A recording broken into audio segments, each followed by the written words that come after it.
All right, good evening, everyone, and welcome to the meetup for this month. Today, we're excited to have two speakers. The first one will be Yujun Liang, and he's going to talk about his certification journey. I must say, are you actually the most certified person in the world? On the cloud side, yes. Okay, on the cloud side. All right, so Yujun Liang is the most certified professional in the world on the cloud side. And unlike him, he's always happy, always want to share and connect. So I think we're going to have a good time tonight. And then the second speaker is right here, Nosa Ngowe, and he's a senior DevOps engineer, and he's going to share some of his experience in deploying infrastructures for his company. All right, so this meetup is sponsored by cloud technology experts. And basically, we do training.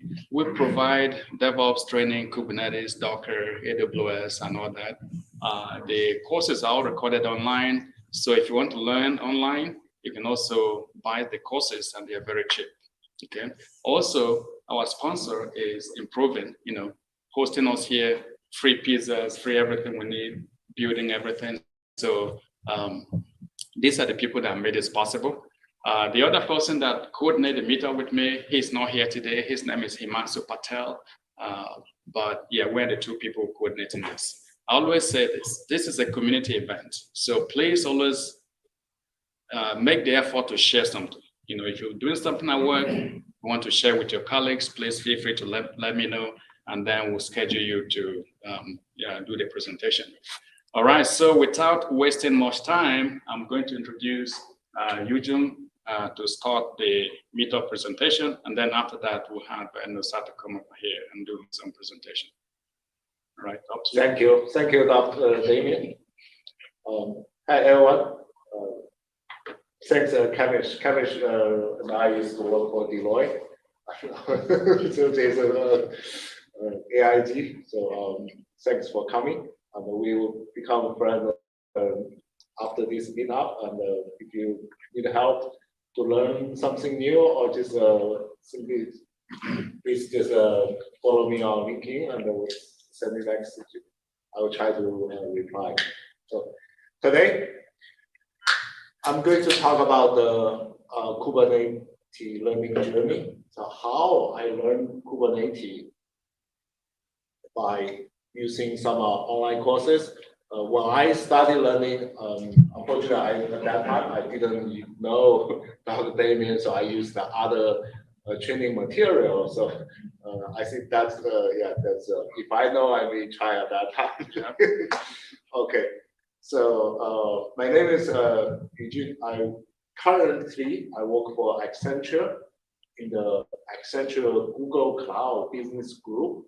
We do Google Cloud, like helping our client to migrate their applications from a data center to Google Cloud. And I'm sure people know Kubernetes grew from Google, and they donated to Cloud Native Compute Foundation, and now open source for people to use. Probably you can use that for almost all the public cloud vendors, AWS, Azure, Oracle, Alibaba, and everywhere you can see Kubernetes. And most, not just the normal 3-tier web application, now a lot of machine learning tool set are deployed to Kubernetes as well, including Databricks, StreamSet, all those Hadoop, Spark, they all run Kubernetes. So Kubernetes is a huge industry revolution, come with the container. So everybody know what container is? Okay, cool. So I don't have to explain. So I only have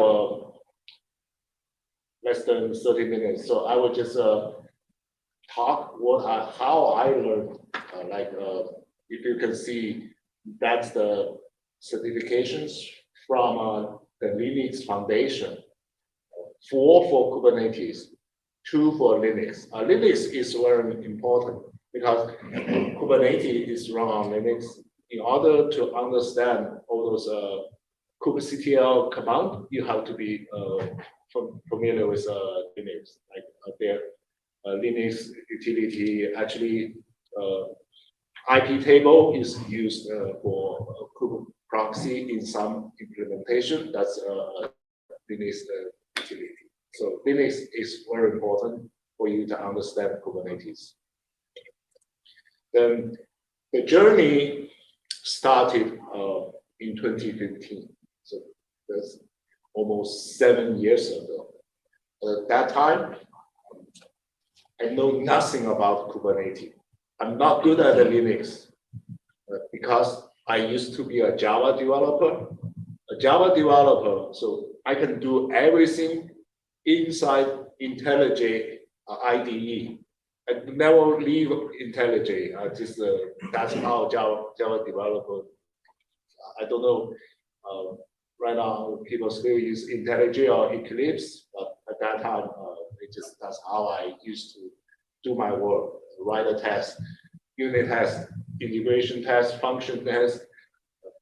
Everything is inside IntelliJ, and then checking into pipeline, and they run a Jenkins pipeline to do test and to release. And then in 2015, I joined a company called Fidelity. In the Fidelity, they did one thing is some people just organized an event called a Docker Day. At that time, I didn't know it was Docker. And that is my first time I heard about Docker. And then our project started to use Docker. In order to understand Docker, you need to be good at Linux because a lot of command, how to write a Docker file, all those is actually very Linux centric. You need to understand a lot of concept from Linux. Otherwise, you're not able to survive in a Docker project. So Linux is also very important.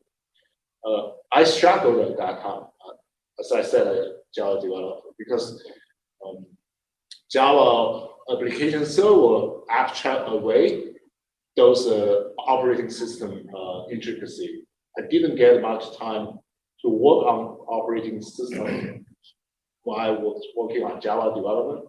Just a class interface. That's how I used to do work. Luckily, just by using class and interfaces, I survived so many years, and I worked in New York, Australia, and Texas. That's very grateful for Java had an impact on my family. So, and then that I think, okay, I need to learn Docker, but in order to learn that, I needed to learn Linux first.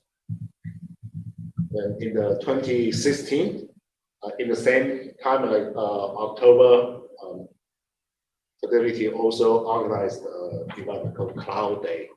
I just talking about public cloud. Why so significant of a Cloud Day? Because by the Cloud Day, I already have all 5 certifications from AWS. That's AWS Developer System, sysadmin, sysops, yeah, and Solution Architect, and the Solution Architect Professional, and the DevOps Engineer Professional. From I got from May 28th to September 19th. I spent 4 months doing nothing, just would get out, just do some course, do some reading, and then in 4 months, I got all 5 AWS certifications. And then to Cloud Day. The second day of Cloud Day is Thursday. And the Friday, I went to an interview and I got a job. And I became a colleague of Kamesh. So Kamesh just sent me a promotion. Hey, he told me Azure Linux promotion is very cheap. So I said, okay, it's very cheap. We can reimburse, but it's cheaper. We can just take more exams. So I signed up. But in 2017, I joined the Deloitte.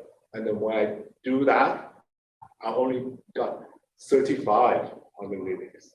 That's the first attempt. So you needed to get about 6, I forgot how much in the past, but it's far below the passing mark. So I failed. And then I failed at that.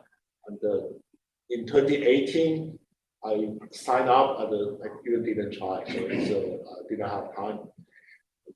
But in 2019, September 2019, after I got a chance to work on an SAP project, they use a lot of Linux. So I get time to practice. In Linux, I get familiar with a lot. Then in 2019, I actually got the Docker Certified Associate certification. That's feeling is very good. It's just it's not easy. Yeah. But that's the first certification on container is Docker. Then I left the Deloitte in September that year. And then went to McKinsey. I didn't do anything over there. But then I joined the AIG. So AIG, another colleague, yeah. So then in AIG, I work on a strategy project to enable EKS. EKS is AWS managed Kubernetes service. So AIG plan to use that to migrate workload.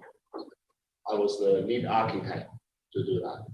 In order to help me understand how to optionalize Kubernetes, I spent effort to learn Kubernetes by doing the certification.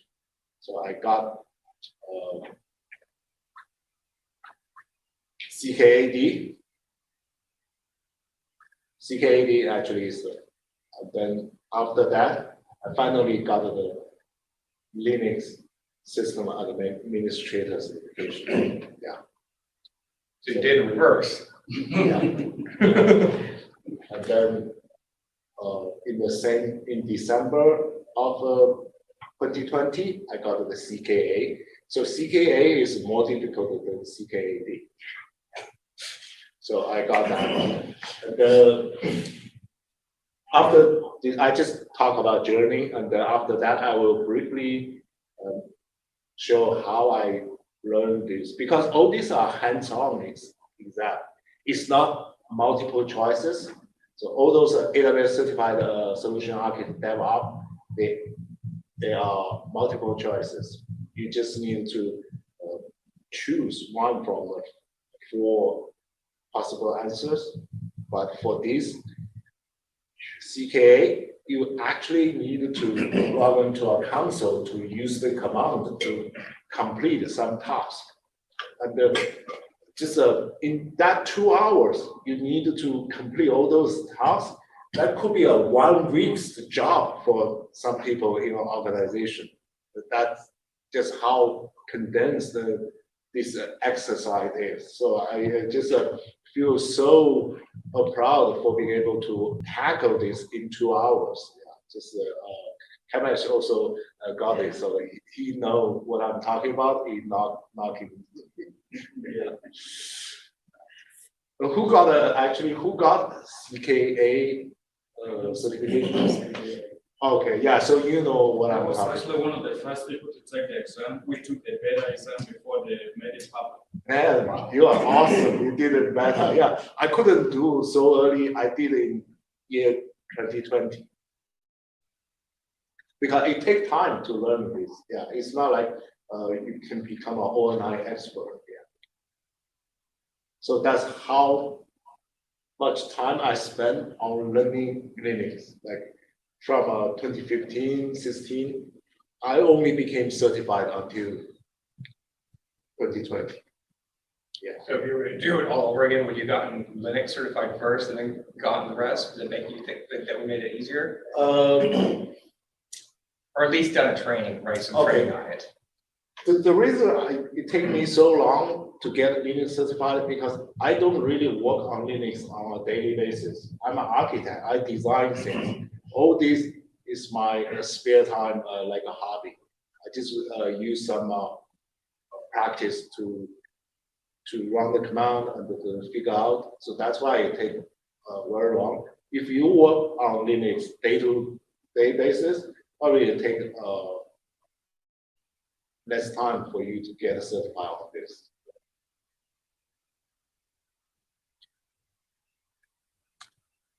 And then in last year, 2021, I got a CKA. So CKA is the most difficult among all these three. You mean CKS or CKA? Oh, sorry, CKS. Thank you.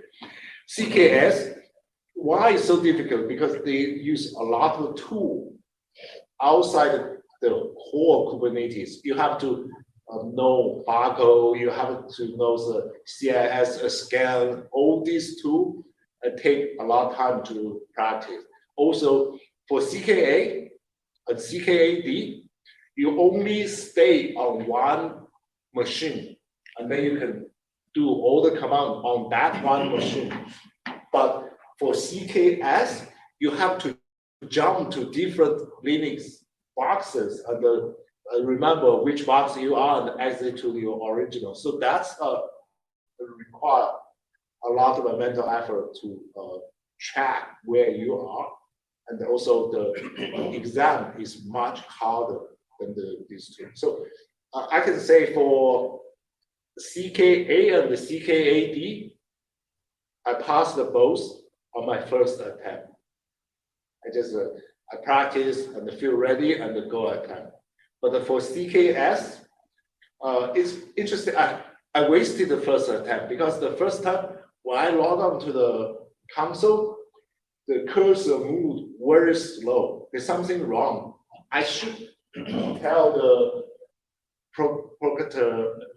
Yeah, I should tell them this doesn't work to reschedule, but I didn't. I just did.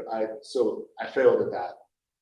And then the second time, after 2 or 3 weeks, I feel ready and go. But at that time, I had a fast. I didn't eat for the entire weekend. And then when I tasted, I also didn't perform well. So failed 2 attempts, and I only passed on my 3rd attempt. Yeah, it's so difficult. I still remember. Yeah, it just, it's a good learning experience. So the CKS is the hardest.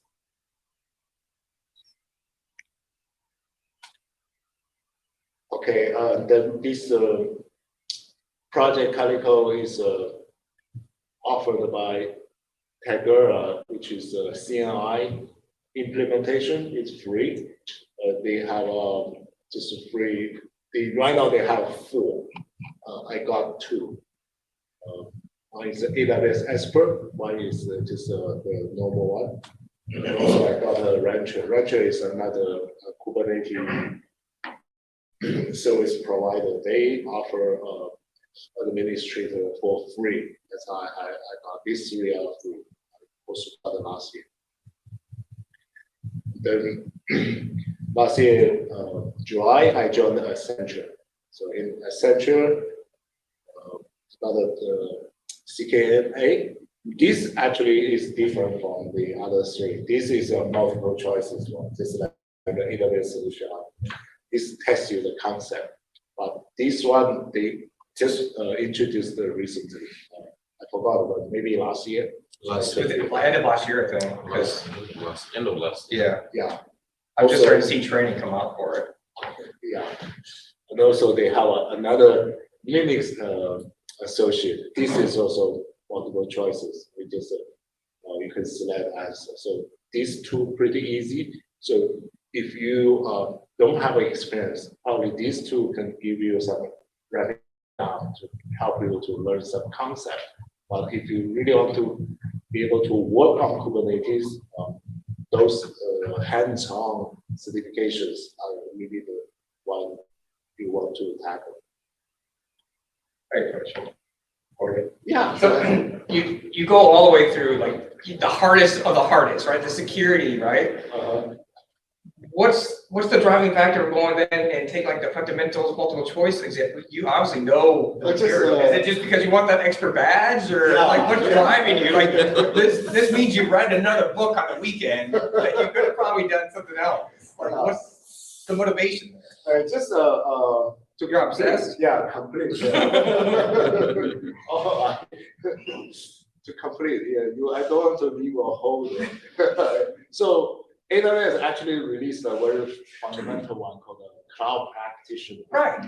After I got so many professional level and specialty level, I still got that. Cloud level. So I have all 14 AWS. Oh my goodness. All 14. That's a complete set. And O10 from Google, that's also a complete set. A fair amount about Azure.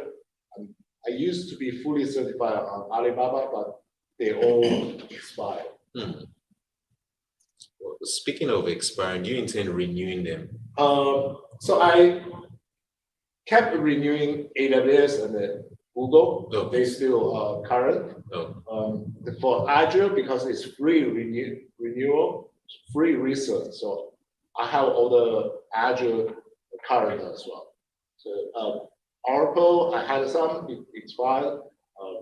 If they don't offer free certification, probably I won't go. Well, I mean, I see the value of like renewing like the highest level one, but there's probably not a value of like why renew all the ones below that, right? Unless they have a policy where like you renew at the highest one, it automatically renews your lower ones. Yeah. Because otherwise you're never gonna have any time to go get new certification. You're gonna be renewing all the time. No, actually for me, renewal is easier. I don't spend more than 10 hours for each specialty level renewal. I just quickly glance it and Your past recall, material. and then do the total recall. Then just test it. Well, isn't it the case that if you renew your professional, like solution architect professional, that also renews the associate? Isn't that the case? Yeah, for AWS, but I did a crazy. It wasn't always like that though. It is like that. It's new, it's like that now, but it wasn't when they first released it. It is like that. So it is like that, but when I renew all 5 AWS in 2018, I chose one weekend for 1 week, and I did all 5 of them, plus 2 professional beta. So it's 7 AWS in 1 week. You didn't have to work that week, huh? Yeah, I was on bench that week. I only failed the Devops engineer because they added 60% new content. Yeah. Oh, wow. I didn't catch up, so I failed that one. But I failed that one is because I scheduled on Thursday, so I'm tired. If I schedule that on Friday, I may pass. So how much do you reckon? How much have you spent on all your sets? You think? Oh, I spent a lot of time. I lost count. Yeah. You probably made money, but you've been able to manage to get your corporate. I think that's So far, lucky most is reimbursed by my past employer, like Devops, AIG, Accenture. Yeah.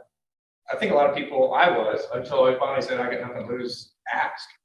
Some people are like, hey, well, we'll pay for the one that you pass, right? If you fail, that's on you.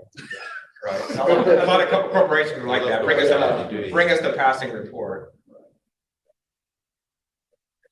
So I said I didn't know about Damien in the past, so I used the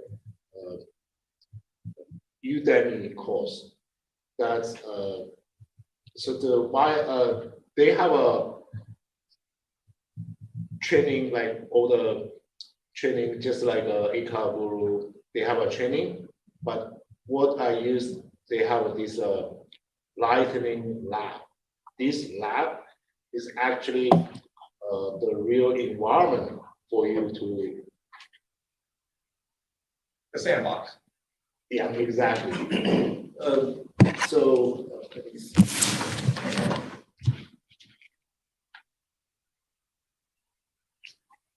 okay, see, they have all these labs. Some of them is very simple. You need to just follow through.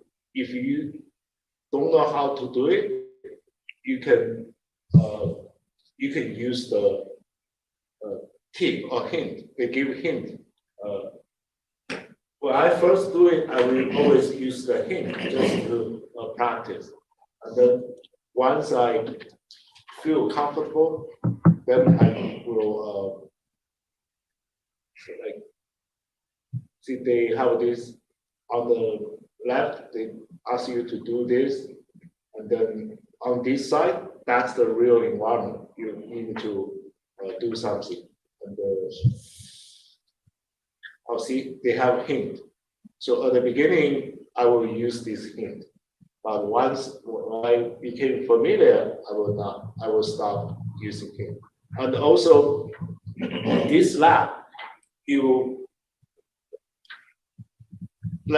practice to get familiar with Kubernetes doc, because during the exam, you have access to Kubernetes.io website. You can just come to this place to copy the code, but you want to know where you can copy the code, then you will save time. You don't want to just come to look at that time and waste your time. You need to practice a way you can locate the code quickly and then modify to pass the exam. So,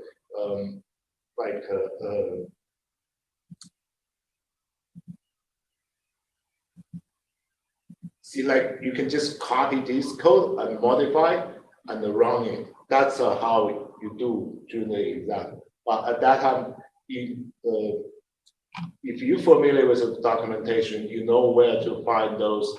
They will help you to save a lot of time. And then I don't think everybody can complete the test. Frankly, I couldn't complete all the tasks. Well, what if you run a dry run? Will it help? Will make it faster? What? You run a dry run command, so you get to save the YAML. Oh, yeah, so then you need to, that way, you need to be very familiar. If you know how to type a command line, you don't need to refer. What I'm saying, those are very complex. You don't have to remember. You can just come to the documentation to find the code and they use it for exam. That's allowed. I don't know, people can just do without refer to documentation. Nobody mentioned that, so yeah. Not everything, right? There are help for something like in the command line, but not everything. We need to refer to documentation. Yeah. So this code cloud is used for CKAD and the CKA. For CKS, at that time they don't have any courses for. So I used something called a Killer Shell. So Killer Shell is another teacher, When was that exam released? Was that fairly recent? It released the last year. Okay.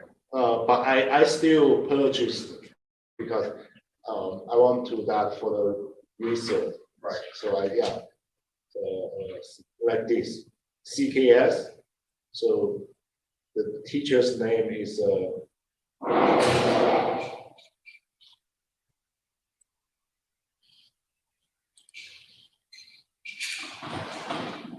but the difference, they don't have unlimited lab access. They only give you 36-hour access 2 times if you purchase their lab.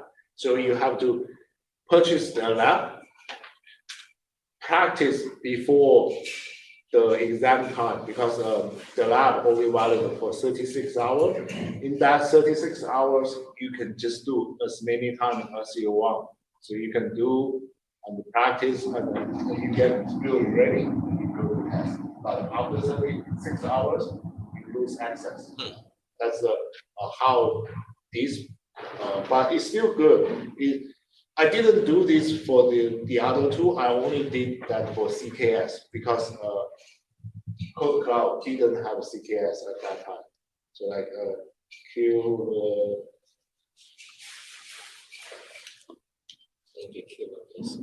yeah, they have a CKA, CKAD as well, simulator. A lot of people mentioned they use this in past days.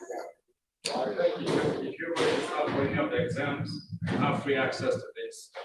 Yeah, that's correct. Yeah, now they give one time free access. Oh, so that means they changed it. They bundled this with the exam registration, right? Yeah. Oh, okay, yeah, I wasn't aware of that because it wasn't like that when I took the exam. That's good, yeah. That's helpful. Actually, this is a very good way for you to see, yeah, 76 hours. You only get that. Okay, that's it. My journey and how I learn, yeah, just by repeat, practice, and practice. Okay, so do you mind telling us how this influences your salary? Do you get much more money after each set, or are you just doing it for fun? Can you say that again? When you pass your exams, do you get a high raise in dollar value? I don't get a raise from a current employer. Right. Yeah, you won't be able to get a raise just by passing the certification. Some employer, they may give you bonuses, but my level is over that level to receive bonuses. So when I did so many certification while I was Devops, I didn't get a bonus for that. And people below me, they get 1,000, 2,000 for each one. And then, so I believe a lot of consulting companies still doing that, but it is not always. They may choose sometimes to do campaign, and then that time you get bonus. For practice, would you think it's better to practice building from scratch the hard way? Would that be beneficial towards someone practicing, preparing for the exam? You can do that, but I didn't. I just used the course. They already set up the environment. I just needed to do whatever. But later on, actually, I wrote some. I just copied the code. I wrote something to spring up a Kubernetes cluster by myself. And, I measured it only took 4 minutes, so it's pretty good. It's on GitHub. On my GitHub, if you're interested, you can take a look.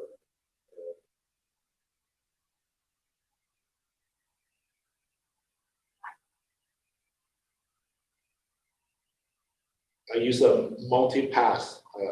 I'm not sure whether you're familiar with multi-pass.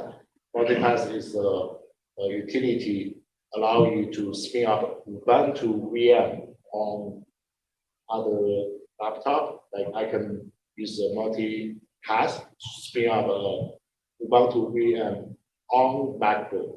So this is just do this, like have a Mac OS. I have a item tool. That's a utility. You can have a multiple console, like you do this 1, 2, 3, and then when you do this code, you will just have a master to worker, and then you can play with. And this is the introduction. What it does, the code is copied from Kubernetes. And this is a public one.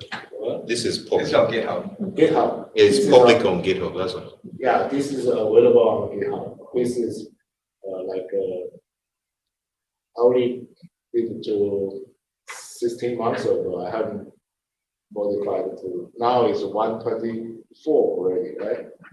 Yeah, it's just long this you will just install. You needed to install Docker, install containerd, but this just Linux command.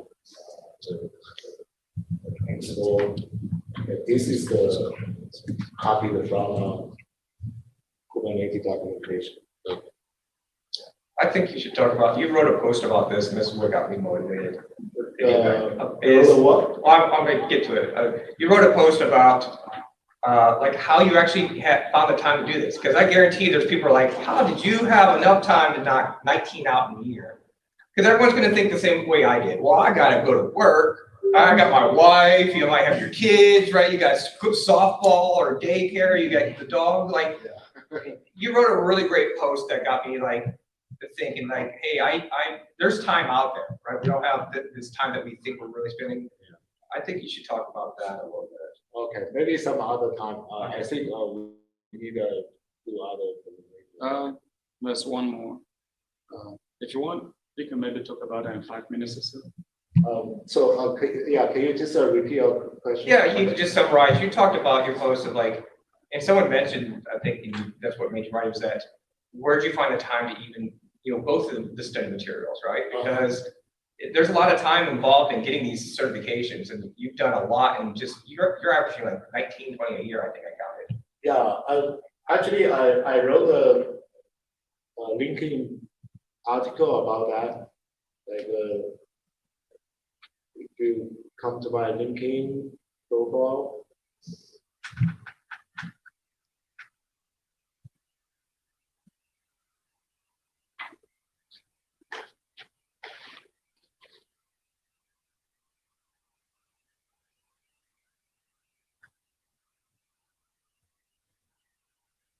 This article, A Foolish and the Hungry Journey into Cloud, actually talk about how I got 014 AWS certification.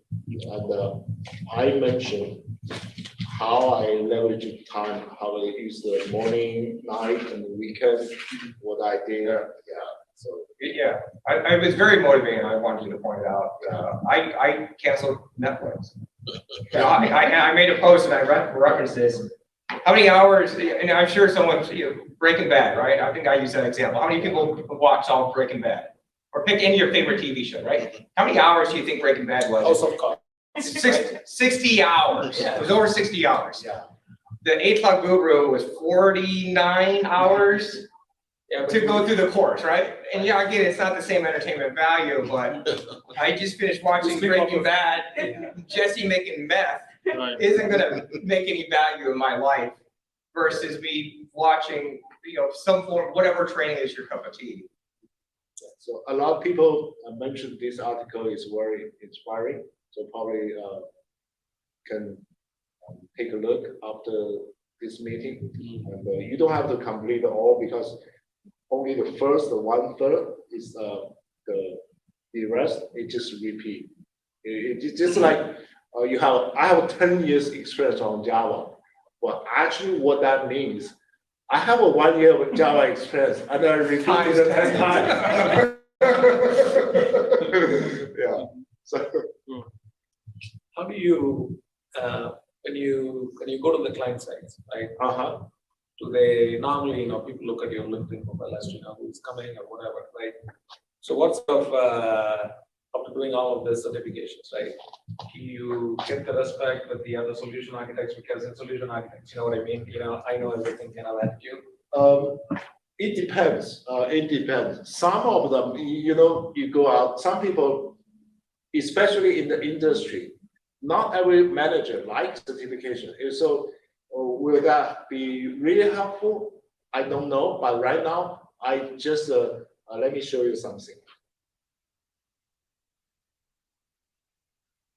And then while you're doing that, I think one additional question I have is, somebody is starting new, right? Yeah. But they don't have a ton of experience like us, right? They have like probably 20 years of experience. Do you recommend them to have some sort of portfolio built, right? So that they can get employment pretty quickly? Because just doing certification, I don't know if that can land you a job.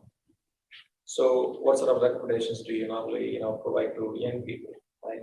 Like my wife, Right. She My wants wife to went through the same thing. Right, exactly. If she wants to get into cloud, where do they start? Well, maybe I can answer that, because we do what we call zero to hero training. Yeah. And basically, we take people from ground zero to where they can get a job.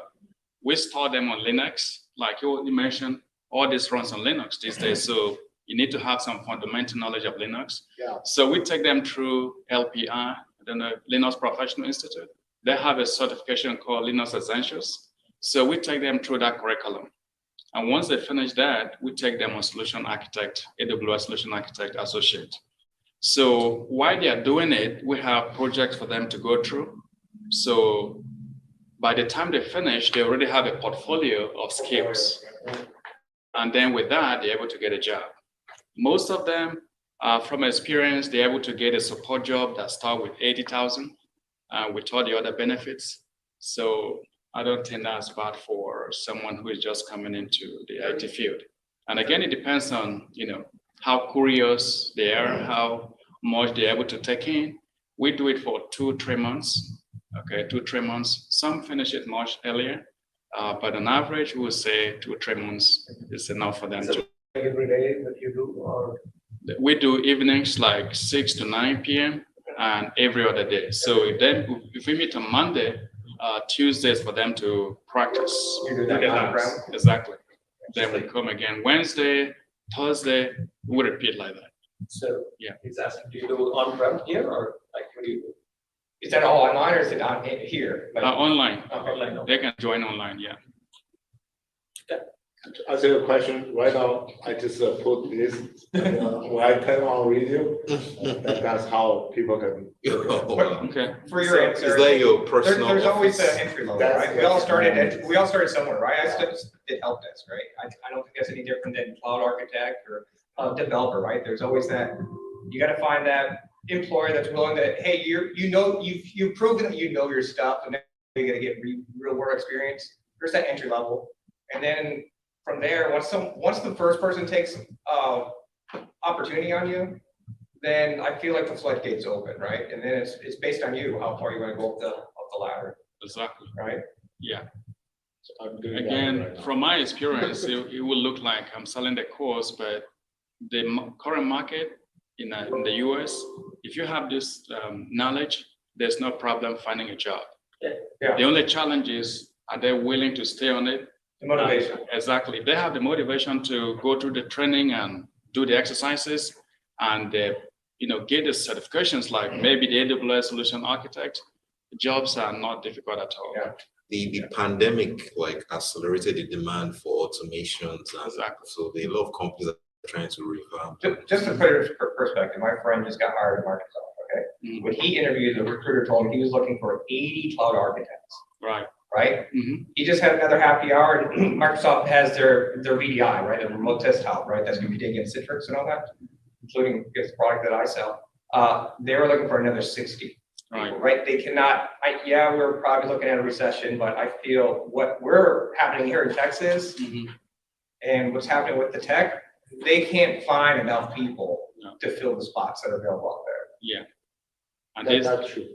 this is a global issue. If you go to the Department of Labor and Statistics for the US government, it's right there. The average salary for IT professionals is like twice the others in all the other fields combined. Yeah, The growth is also expected to be, like 2 times more than all the other fields combined.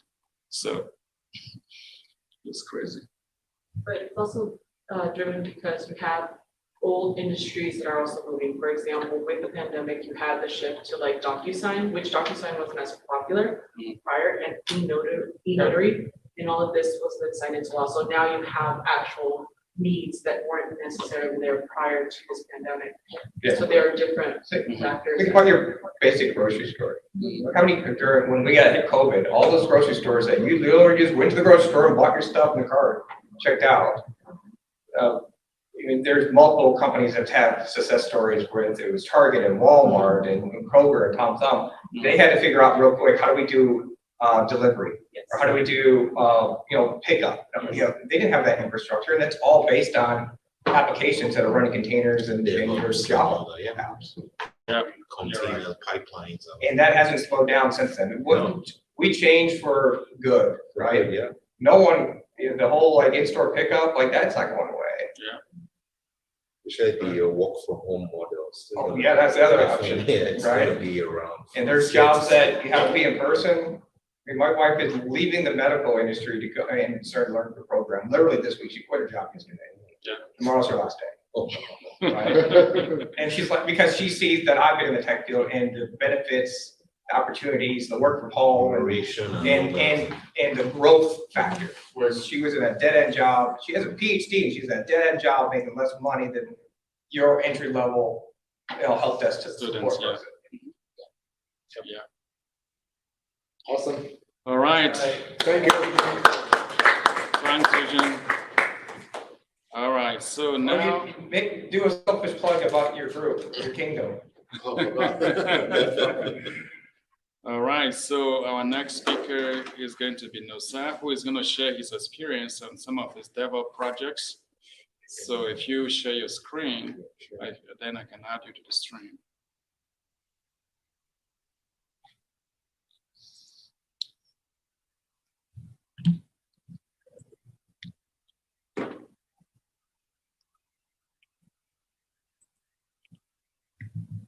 Did you?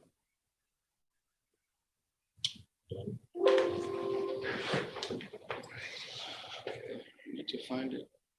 Can you?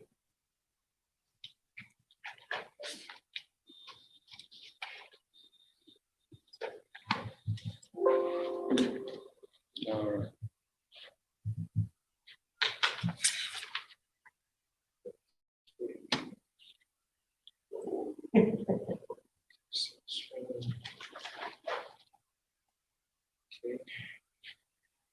Alrighty. Hello, everyone. My name is Nosa Ngowe. Nice to meet everyone here. It's always nice to meet fellow professionals here. Nice, relaxed atmosphere, get to know everybody. It's always nice within the Metroplex, especially after the longer COVID lockdown. So it's refreshing. Nice to meet you all here. Thanks, Damien, for having me here. But just to correct what Damien said, I am actually here in my own capacity. I'm not representing my company or anything. I'm actually here in my capacity as my love for tech and technology and to interact and meet fellow professionals like you. So that's actually, I'm here in my own capacity.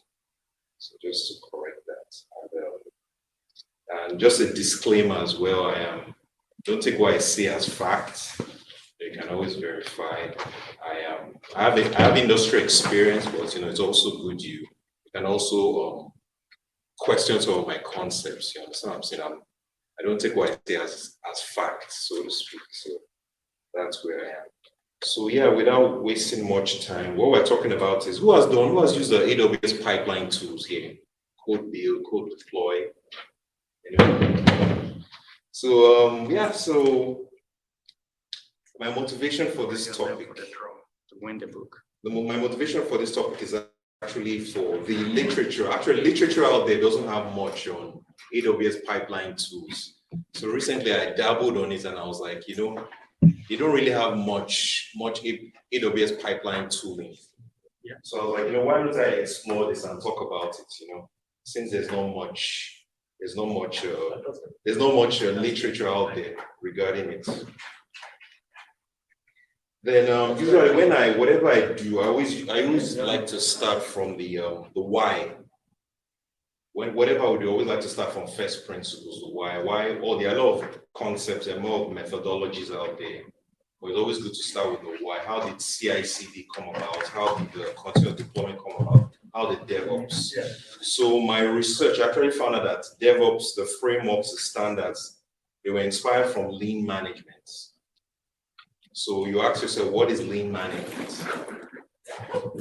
Lean management, it's developed actually by Toyota Production Systems. It was revolutionized in the 60s and the 70s, whereby they changed the concept of production lines.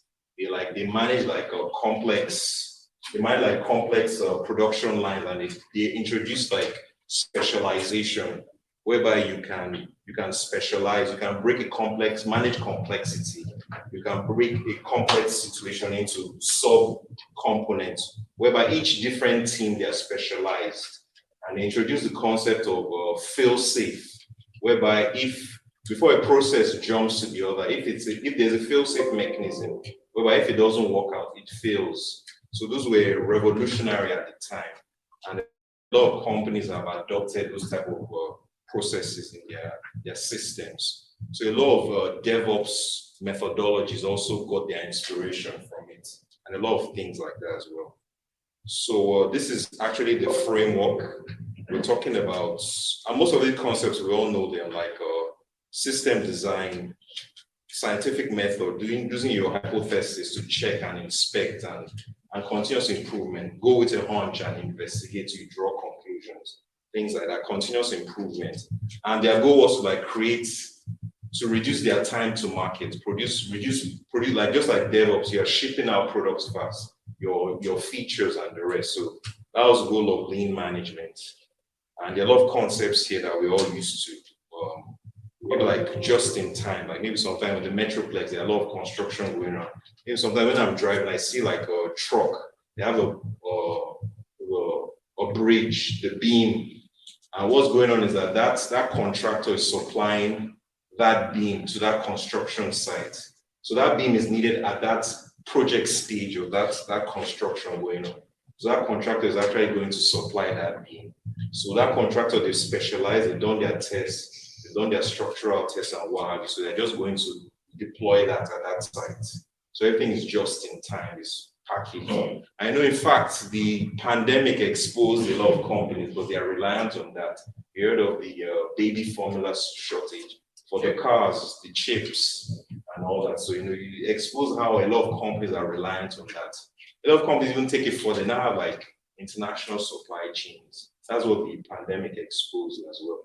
So it's something that a lot of companies have adopted over the years. And that's obviously what made Toyota very successful. Still makes them very successful. They make good cars. So now we're now going into, I always like to start like what's it called? Like a backstory into concepts. So we're now going to DevOps terminologies. I think we all know this is continuous integration. Continuous integration, we're talking about your standard GitOps. Your developer creates a PR, creates a branch, it gets reviewed, their unit tests, if it passes, it's approved, manually approved, and it goes in. It merges into the new source code. So that is merged into source code. So that feature is now merged into source code as a single unit. So that's what continuous integration is all about. Then continuous delivery and continuous deployment. The only difference is that your code builds, test, integrates. The only difference is that between continuous deployment goes straight into production, but meanwhile, continuous delivery doesn't. It needs a manual test. There's a manual approval within the chain to develop it. And just like inspiration from lean management, these are all individual components. They all have their own specialization. And if every stage is dependent on that, there's fail-safe mechanisms in place. So they all work as a unit. So just kind of inspiration from lean management. And now we're on to the topic of the day. We're talking about AWS tools. AWS pipeline tools consist of code commits. Code commits is like your repository, like your GitHub, where AWS is a flavor or repository. Then you have your code build. Code build is your build server. What code build does is that it has it's a build server whereby it builds your applications. It has an OS runner. So it has a unique OS runner that builds the application. So it does all the groundwork of building the application.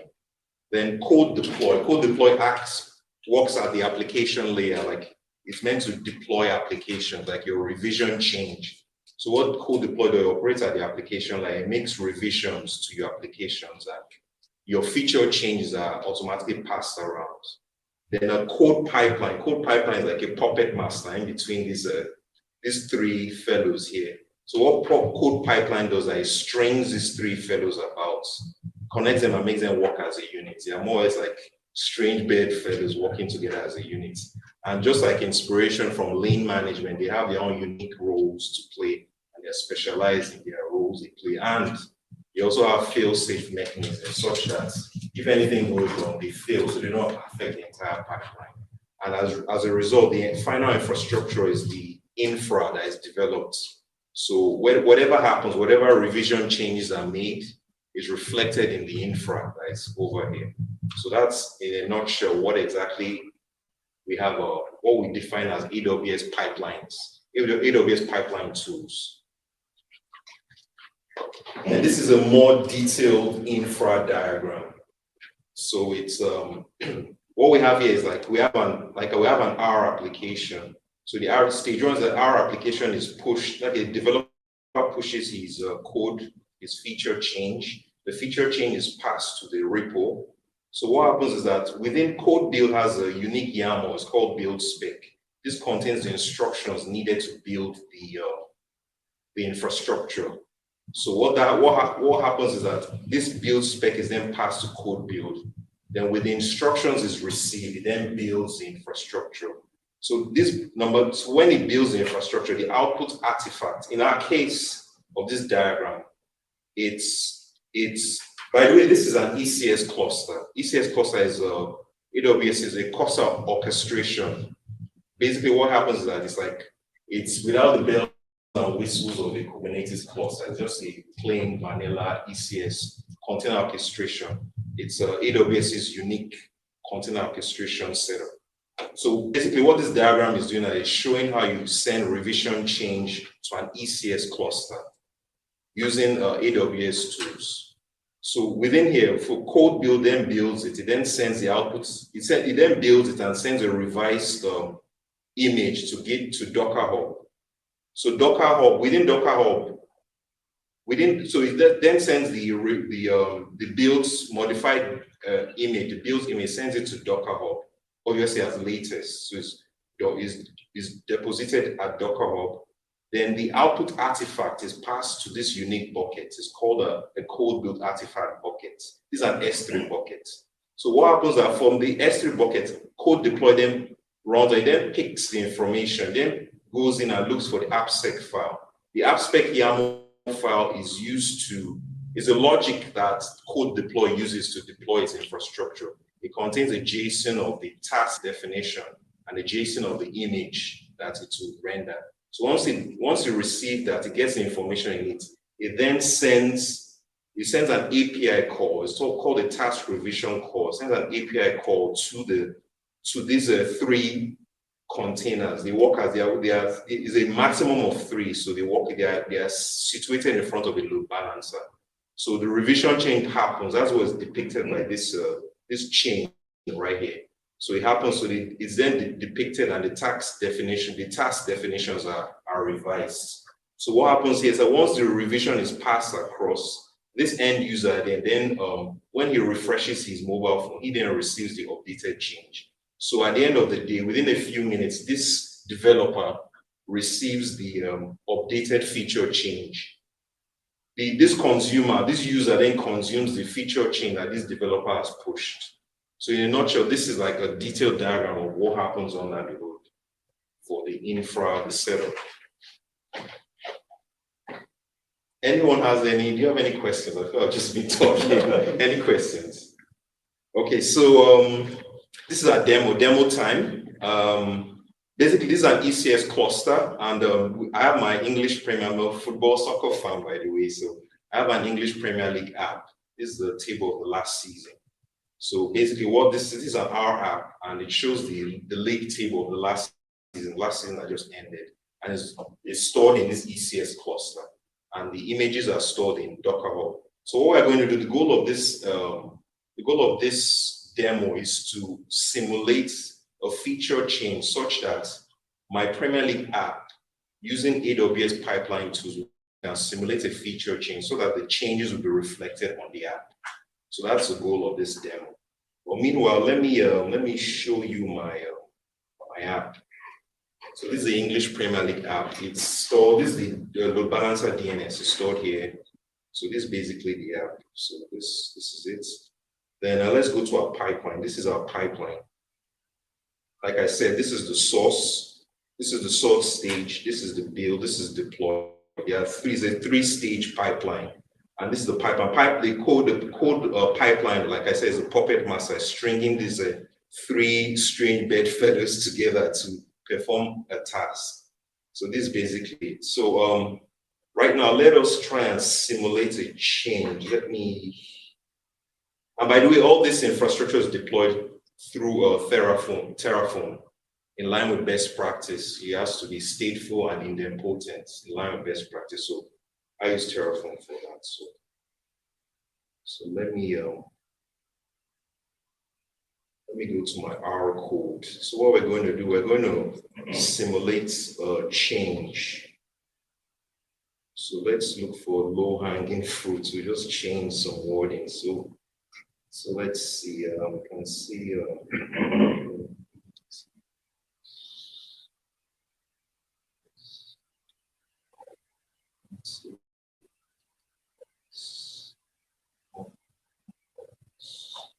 What's the time? It's 10:59. Okay. So we made that change. We simulated that change. Ctrl S. We simulated that change. We changed the footnotes. Like if you look at the app, if you look at the app, if you look at the app, the current state, the current app, if you look at the source, it's just stating that the source is Wikipedia. This table is scraped from Wikipedia. So what I'm doing is I'm going to change the Wikipedia and add some text that I just added. So I'm going to commit this, and this will simulate a feature change. And the goal is at the end of the day, that feature change will be through our pipeline, the change will be reflected in our Premier League table app. So that's what we're trying to simulate here. So I made the change. So I'm going to commit the code, right? So I have a script that does all that, so we don't have to start typing commands to save time. So right, that guy has been pushed. So let's check our code commits and see what we have there.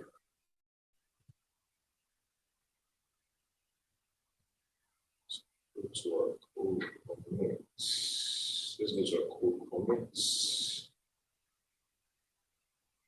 The code commit should reflect that the pushed app, just like we have it in the diagram. Or let's just go to the pipeline. See, the pipeline has everything. Let's see if the pipeline.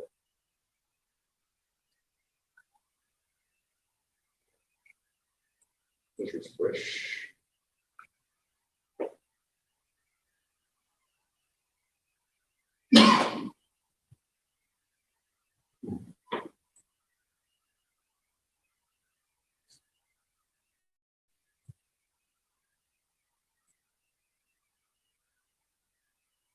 Okay, so it takes a while. So it's just saying just now. So it means he has received the commits while committed to the repository. So it will take a while for it to reflect. So all things being equal, the pipeline will begin the code pipeline will begin the pipeline process. So let's take a look at our pipeline and see. You can see it's already in progress. So let's dig down and see what stage it's at. So you can see now from the app is the code build is building. So it's building the image. Basically what it's doing is that it's building a Docker file. The Docker file is reflecting our chain that we've done. So we can go into details. You can just see what's going on with the logs. Take a look at it and see what's going on under the hood with the logs.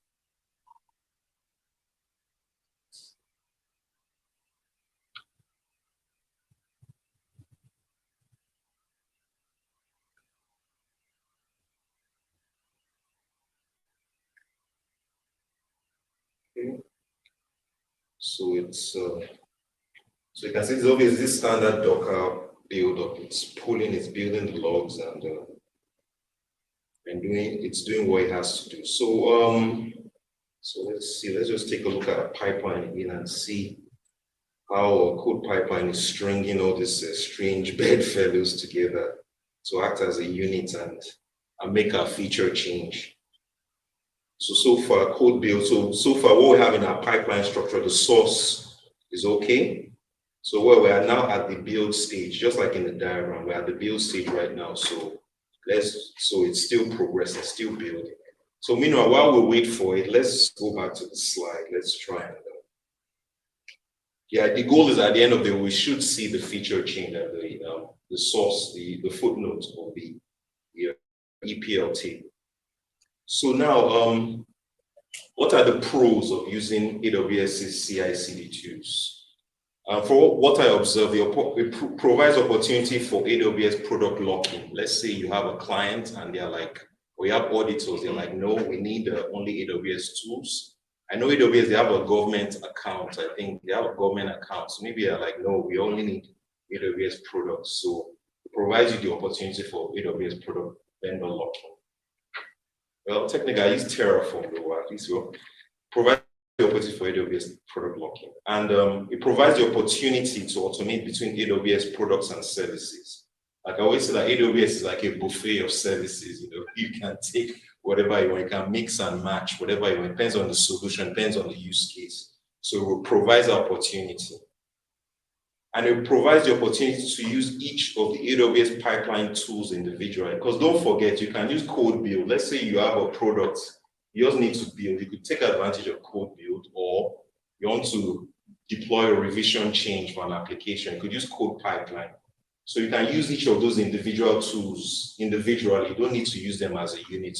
You may not need to call code pipeline to run a pipeline for you. So that's a benefit as well.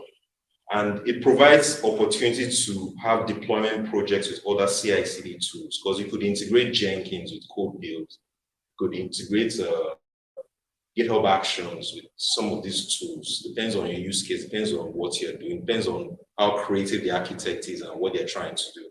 So, you know, it's a mixture of possibilities. You know, the list is endless. So those are the benefits of using AWS CI/CD tools has.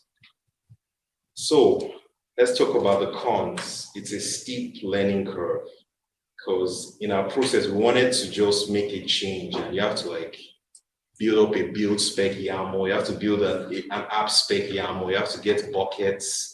Like me setting up this thing, I set up, and I noticed that I was missing policies. I had to go back and get policies. I had to like capture the unique ARNs and what have you. So it was just a little bit back and forth. I mean, I just want to like deploy your code and call it a day. There are other easier apps to do that, you understand? So the learning curve could be steep, especially someone who's used to other CI/CD tools.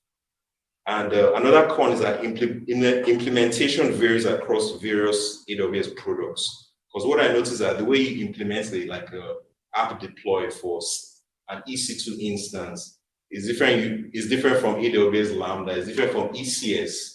And it's different from ECS blue-green. So there are different processes and it's all over the place. It looks very hacky.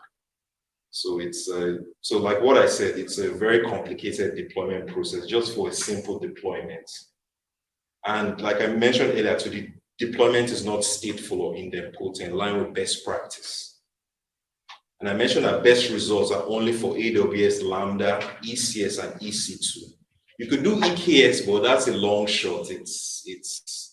That's asking for too much, and there's little documentation to help you. So it's more or less reserved for mainly these three products. And the last is the lack of open source contributions. Like you have GitHub, they have GitHub Actions. You have a plethora of open source tools you could use to make life easier for you. They have a lot of things. Even Jenkins, they have their plugins.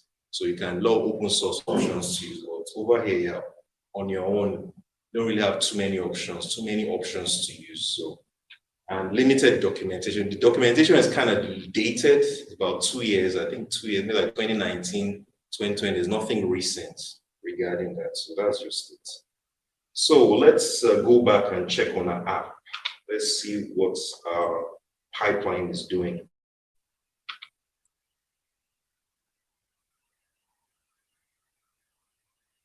All right, from our pipeline, looks like we're good. Okay, the ECS is still deploying.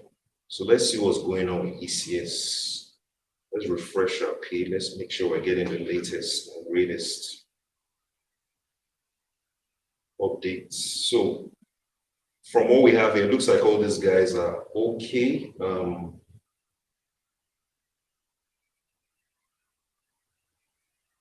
And you can see, so we can see we have two, like mentioned in the diagram, I have three task definitions.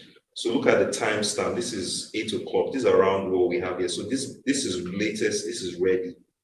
So it means and this is the third one. You can see the timestamp. So it means our 3 task definitions are ready. And all things being equal, if we refresh our page, we should. And what have you see? We have a cloud native developer. Remember, I had Wikipedia before. Well, now it has changed to Kubernetes. And look at the timestamp. It was at 7:59. And if we check the ECS, this was changed at 8:04. That's relatively 5 minutes change, and that's not bad.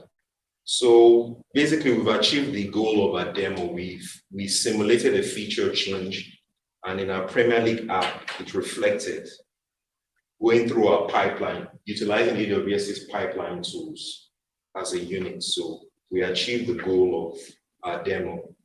And say, so if someone's using your app and you're pushing this code, it doesn't affect it doesn't like kick them out, right? No, it was just a web page. So, Right. So it's just when they refresh. Yeah, refresh. You have the option to use like a blue-green. So you can like define some percentage, maybe like 10%, 12%. So that way the change is not abrupt, right? It's staged. So you can use that way as well. And I would say, you said one of your pros, if you go back to pros, I think it's pros for Amazon, but not for you. It's lock-in.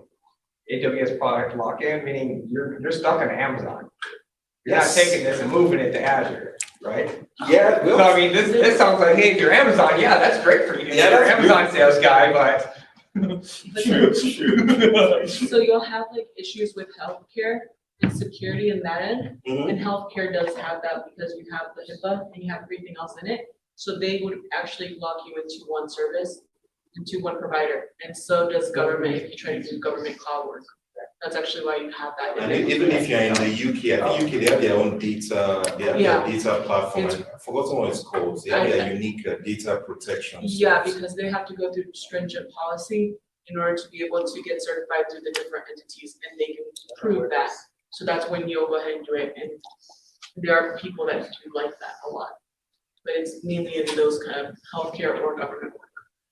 Yeah. So so that's so the cons and so, and just to recap what we've done, we've discussed the concept that inspired the CI/CD methodology, lean management.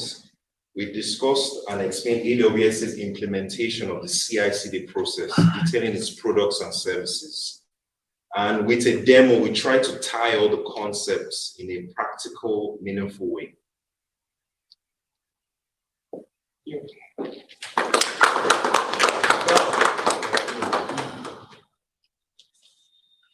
All right, so thanks for that presentation. And with that, we finished the presentations for today. We have 2 main activities to do now, and then we're going to round up. The first one is for Yujun to actually select the person who wants his book. And the second is we're all going to gather there to have a photo just to put it on LinkedIn. Because Yujun likes that. All right, so let's see who the winner is. All right.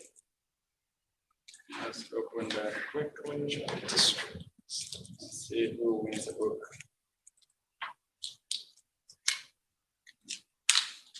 All right. Trophy. All right.